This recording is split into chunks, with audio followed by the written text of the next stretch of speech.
Frédéric Debels. Frédéric Debels, vous êtes pharmacien de formation et vous êtes initialement engagé dans la recherche sur le thème de la mort programmée cellulaire. Après un parcours professionnel bien rempli, vous avez rejoint l'INCa en 2012, où vous êtes le responsable du département de dépistage. Vous allez nous dresser un état des lieux du dépistage des cancers et nous dégager des perspectives d'évolution. Donc vous connaissez à petite règle, à -5 la clochette et à -1. Vous voulez prendre le micro? Vous m'aviez dit parce que vous vous sentez plus confortable avec le micro. Allez-y, prenez-le. Voilà. C'est bon? Non. Non. Allez-y, oui, c'est bon.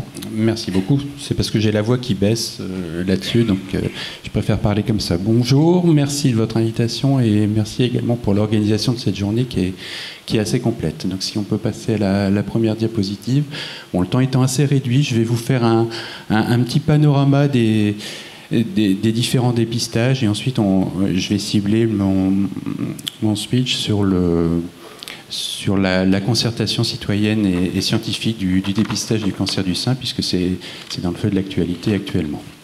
Donc sur l'actualité des dépistages en général, donc on a le test immunologique dans le cadre du dépistage du cancer colorectal. On a changé de test l'an passé. Avant on faisait un test hémoculte. Maintenant on a un test qui est plus moderne, qui est plus simple, qui est plus fiable. On n'a pu le faire qu'une fois, alors qu'avant ça nécessitait 6 prélèvements. Donc plus simple, plus fiable et plus performant également, puisqu'il permet de détecter 2 fois plus de cancers et 2 à 3 fois plus d'adénomes, donc on va dire les lésions précancéreuses. Un test beaucoup plus efficace. La catégorie d'âge concernée, donc c'est hommes et femmes entre 50 et 74 ans, et ce test, il faut le faire tous les 2 ans. Ensuite, sur le dépistage du cancer du col de l'utérus. Donc ça, c'est un dépistage, c'est le frottis, ça concerne les femmes. Et c'est quelque chose qui est déjà fait en pratique assez spontanément. Il y a 60% des femmes qui font un dépistage de manière plus ou moins régulière, parfois tous les ans, tous les 2 ans, tous les 3 ans. La recommandation, c'est de le faire entre 25 et 65 ans, tous les 3 ans. Et donc, là, on est en train de mettre en place un dépistage organisé, donc un programme au niveau national, en ciblant plus particulièrement les personnes qui ne participent pas au dépistage. Donc, c'est plutôt un système de relance, en fait, et de ciblage des populations les plus vulnérables. La préfiguration, ça commence en 2017, donc c'est en train de s'organiser, et ce sera effectif en 2018. Ensuite, sur le dépistage du cancer du sein, donc il y a la concertation citoyenne et scientifique dont je vais vous parler. On a nettement amélioré, on est en train d'améliorer le programme de dépistage également par la dématérialisation des flux associés à la mammographie. Donc ça, c'est une mammographie tous les 2 ans de 50 à 74 ans. Et jusqu'à maintenant, on fonctionnait beaucoup avec des films radio. C'était assez compliqué à gérer. Et donc l'idée, là, c'est d'utiliser tout le potentiel numérique. Et on est en train d'expérimenter une organisation pour ça. Donc, pour tirer parti des innovations numériques. L'autre innovation dans le champ du dépistage du cancer du sein, c'est la tomosynthèse. Donc, on va dire, pour simplifier, c'est une mammographie en 3D, où on reconstruit le sein, et qui permet d'avoir une meilleure performance en termes de détection, et en particulier pour les cancers invasifs. Donc ça, c'est quelque chose qui évolue. Il y a déjà des installations des radiologues qui possèdent des appareils de tomosynthèse, et l'idée, c'est de voir comment on peut intégrer ça dans le programme de dépistage. Le 4e point, donc, ça concerne le dépistage du cancer de la prostate. Donc, il y a un orateur après moi, donc je ne vais pas m'étendre dessus. Donc là, l'idée, c'était plutôt de vous informer sur le fait qu'il y a des documents d'information qui ont été produits à la fois à destination des hommes, à la fois à destination des médecins généralistes qui sont prescripteurs du test PSA là-dessus, parce qu'il y avait un peu trop, en fait, de prescription de test PSA avec des hommes qui le faisaient régulièrement tous les ans, sans justification forcément. Donc on était un peu dans le plus, c'est pas forcément le mieux, et l'idée c'est que les hommes puissent prendre leur décision de faire ou non ce dépistage, les médecins généralistes de le prescrire ou non, en toute connaissance de cause. Et enfin, le dernier dépistage dont je vous parle, c'est sur le cancer du poumon. Alors là, on avait une grande espérance sur un dépistage par scanner spiralé à faible dose, parce qu'il y a des études qui sont assez prometteuses, et il se trouve qu'on manque encore d'arguments pour organiser un programme de dépistage au niveau national, et la Haute Autorité de Santé, la HAS, a rendu un avis négatif pour l'instant. Donc la question pour nous, c'est d'essayer de compléter un peu ce qui a été produit en termes d'études pour qu'on puisse organiser un programme de dépistage si le test retenu, si l'examen retenu au final c'est bien le scanner spiralé, puisqu'on pourrait également aller vers un test sanguin. Donc, je vais vous parler de la concertation citoyenne et scientifique sur le dépistage du cancer du sein. Alors pourquoi ? D'abord parce que Anne Thuré l'a dit, ça reste le premier cancer chez la femme, donc on est à près de 50 000 cancers par an, nouveaux. C'est la première cause de décès par cancer chez la femme, donc avec 12 000 décès en 2012. 2012, ce sont les derniers chiffres stabilisés. Après, on a des projections, mais voilà. On avait, pour un programme qui marche quand même plutôt bien et qui a vraiment des intérêts, une stabilisation du taux de participation. Il faut savoir qu'on était autour de 50% de participation au programme de dépistage organisé, auquel on rajoute habituellement 10-15% de participation à titre individuel. Donc quand vous allez voir votre gynécologue ou un médecin, ça se rajoute à ça. Donc on arrivait à 65%, les recommandations européennes étant autour plutôt de 70% de participation. Donc les questions qu'on se posait, c'est comment améliorer le programme de dépistage. Ensuite, c'est un programme de dépistage où le cancer du sein, la mammographie, qui est énormément l'objet de débats et de controverses. Et pour nous, il s'agissait d'essayer de rentrer, en fait, pour nous, donc je vais dire le ministère de la Santé, l'INCa, de rentrer dans une démarche, un peu un exercice de démocratie sanitaire pour pouvoir dire, on en discute avec vous. S'il y a controverse, on veut avoir l'avis des personnes concernées, des femmes concernées, on veut avoir l'avis des professionnels de terrain. Et pour nous, il s'agissait donc de bâtir une concertation qui permettait de recueillir ces avis, ces opinions, ces préférences sur l'évolution du programme. Tout ça, c'était en ligne avec le plan cancer 2014-2019. Il y a grosso modo un plan cancer tous les 3 ans. Ça, c'est tous les 5 ans. C'est le 3e. Il y en aura peut-être un par la suite, et donc qui visait à améliorer l'efficacité du programme, son efficience aussi, parce que ça a un coût, et l'éthique du programme de dépistage.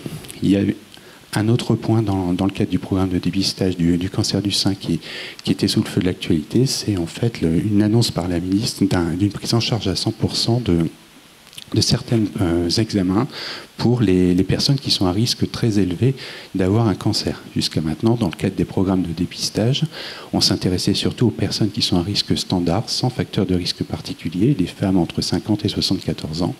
Et il se trouve qu'il y a des personnes qui ont un cancer du sein précoce, qui peut être lié à une prédisposition génétique. Donc il y avait la question de toute la prise en charge financière de ça. Donc comment on fait pour intégrer ces risques élevés et ces risques très élevés dans le cadre du programme de dépistage? Quelle stratégie on peut proposer en fonction du niveau de risque des personnes qui sont concernées?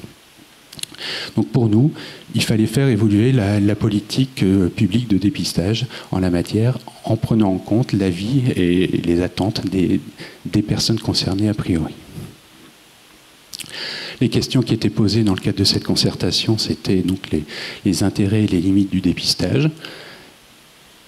Globalement, il y a quand même une reconnaissance d'un bénéfice dans le cadre du dépistage du cancer du sein. Alors l'ampleur, on peut en discuter, c'est débattu, mais tout le monde considère qu'il y a, enfin, si on regarde les évaluations qui ont été faites, on est entre 15 et 20% de réduction de la mortalité liée au cancer du sein, ce qui est une partie de la mortalité. Et par contre, il y a beaucoup de discussions sur les limites du dépistage ou les limites de la mammographie, au sens où c'est le propre d'un dépistage. Plus on va détecter des lésions précocement, plus aussi il y a un risque à ce qu'on détecte des lésions, qu'on intervienne sur des lésions qui finalement n'auraient pas évolué ou pour lesquelles la personne n'aurait pas connu d'inconvénients finalement ou de symptômes durant sa vie. On intervient avant qu'il y ait des symptômes et parfois on peut se tromper. Il se trouve qu'en l'état, on ne sait pas déterminer quelles sont les lésions qui vont évoluer et celles qui ne vont pas évoluer. Et donc, par précaution, en général, on propose un traitement, mais il n'est pas forcément déraisonnable, mais ça s'évalue, ça s'étudie, et il faut de la recherche là-dessus, de voir si finalement on va...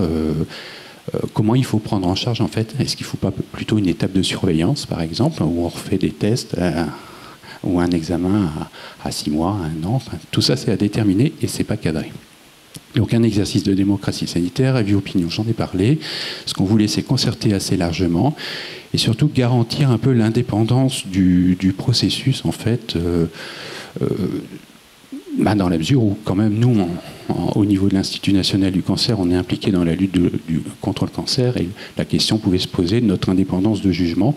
On a essayé de faire les choses très proprement et puis voilà. Donc l'idée, c'était aussi de ne pas défaire ce qui fonctionne bien parce que le dépistage organisé, comme vous l'avez dit tout à l'heure, il y a une seconde lecture et, qui est faite des mammographies qui sont considérées comme normales et donc ça va aller vite. Donc l'idée, c'était de garantir, de préserver en fait ce qui fonctionne très bien. Donc je vais aller un peu plus vite. Donc pour ça, on a ouvert une plateforme numérique sur laquelle il y a des contributions qui ont été déposées, soit par des citoyennes directement, les 3/4 des propositions, soit par des professionnels de santé, les 3/4 des propositions restantes, et 25% à titre collectif, alors par des sociétés de radiologues, par des associations, dont les comités féminins, Europadona, la Ligue contre le cancer, et l'ensemble a été analysé à notre niveau. Ensuite, on a réuni des citoyennes et on leur a fait produire un avis collectif. Donc c'est sans intervention de notre part. Nous, on coordonne simplement sur ce qu'elles pensaient du programme de dépistage et comment l'améliorer. Même chose avec des professionnels de terrain, non experts du sujet. Et ensuite, le comité technique qu'on coordonne donc, au niveau de l'INCa avec une vingtaine d'experts qui a produit un avis plutôt sur les évolutions techniques. Et tout ça, ça a été présenté au cours d'une réunion au mois de mai 2016. Dans le même temps, il y a eu une production par le Centre international de recherche en cancérologie de l'OMS qui a produit une évaluation sur les bénéfices et les limites du dépistage et qui reconfirme que le dépistage à la française de 50 à 74 ans est suffisamment soutenu par les études. Et on a également fait une étude de révélation des préférences auprès de 800 à 900 femmes pour voir où elles-mêmes mettaient le curseur entre les bénéfices et les inconvénients qui pourraient être liés au dépistage. Inconvénients, donc les faux positifs, les cancers radio-induits et le surdiagnostic. Un comité d'orientation qui réunissait 9 sages, 9 membres indépendants, donc de différents horizons, sciences publiques, droit, santé sociale, santé publique, médecine générale, éthique, et qui devait produire un rapport sur l'ensemble de ce qui avait été discuté. J'en arrive aux conclusions, les grandes lignes du rapport. Donc ce rapport a été reçu par la ministre et qui a demandé ensuite à l'INCa de faire un plan d'action d'ici la fin de l'année. À l'INCa et au service du ministère de la Santé de produire un plan d'action d'ici la fin de l'année. Les grandes lignes de ce rapport, et je m'arrêterai là, donc c'est acter la controverse, ce qui a été fait malgré tout par l'organisation de cette concertation, de s'organiser pour produire une meilleure information à destination des femmes concernées et des professionnels de santé, avec des outils d'aide à la décision qui soient peut-être un peu plus précis que ce qu'on faisait, de développer une approche globale, alors ça peut paraître un peu théorique, mais personnalisée, impliquant le médecin traitant.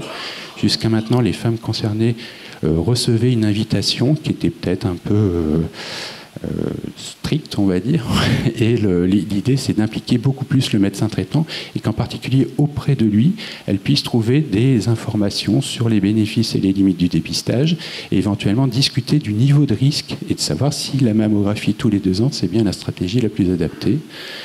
On a parlé d'une consultation de prévention et dépistage à 40 ans systématique. On a parlé du déremboursement des mammographies avant 50 ans pour les personnes qui n'auraient pas de facteur de risque particulier, puisque la recommandation, c'est de démarrer à 50 ans.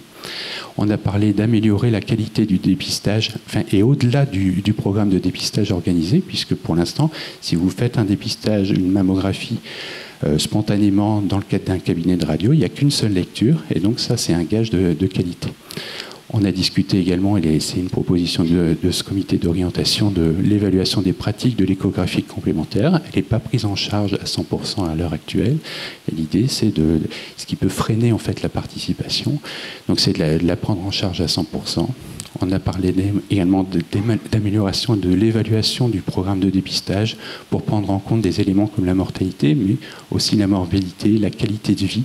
Parce qu'on sait que finalement, si les traitements sont faits un peu plus précocement, il y a moins de séquelles et une meilleure qualité de vie par la suite, amélioration du système d'information et un effort de recherche qui porte au final sur l'histoire naturelle du cancer du sein. L'histoire naturelle, c'est comment ça évolue. Les lésions je vous ai dit qu'on n'avait pas de biomarqueurs, de marqueurs, de caractéristiques qui permettaient de déterminer si un cancer allait évoluer ou pas.